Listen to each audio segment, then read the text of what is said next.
Sumiklab ang sunog sa hilera ng commercial establishment sa Novaliches, Quezon City. Yan ang unang balita live ni James Agustin. James, kumusta na ngayon ang sitwasyon dyan?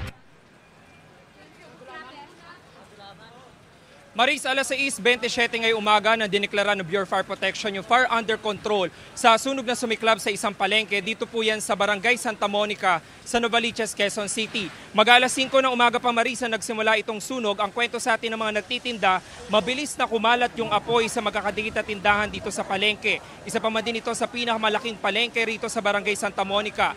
Itinaas ng Bureau of Fire Protection ang ikatlong alarma. Nasa 22 fire truck nila rumisponde, bukod pa sa mga fire volunteer. Tupok na tupok, Maris, yung mga paninda sa ilang tindahan. Problemado yung mga nagtitinda, lalo pat bumabangon pa lamang sila mula doon sa pagbaha na naranasan nila nitong nagdaang araw. Tulad na nakikita nyo, Maris, ngayong umaga ay sinabayan pa ng malakas na buhos ng ulan itong sunog na nagaganap dito sa palengke. Tupok na tupok po yung mga paninda. Dito pa lamang ito sa harap na nakikita nyo, mga tindahan po yan ng itlog na magkadikit dyan. Doon sa katabi niyan ay meron din tindahan ng karne at doon sa looban ay grocery store. Ito pa lamang yung pinsala dito sa bandang harapan. Hindi pa napapasok yung loob at sinasabi sa atin doon sa bandang ibaba nagsimula at gumapang lamang pagpatungo dito sa harapan itong apoy na tumupok nga dito sa magkakadikit na commercial establishments dito sa palengke. Patuloy po yung operasyon ng Bureau of Fire Protection at nangangalap pa tayo ng karagdagang detalye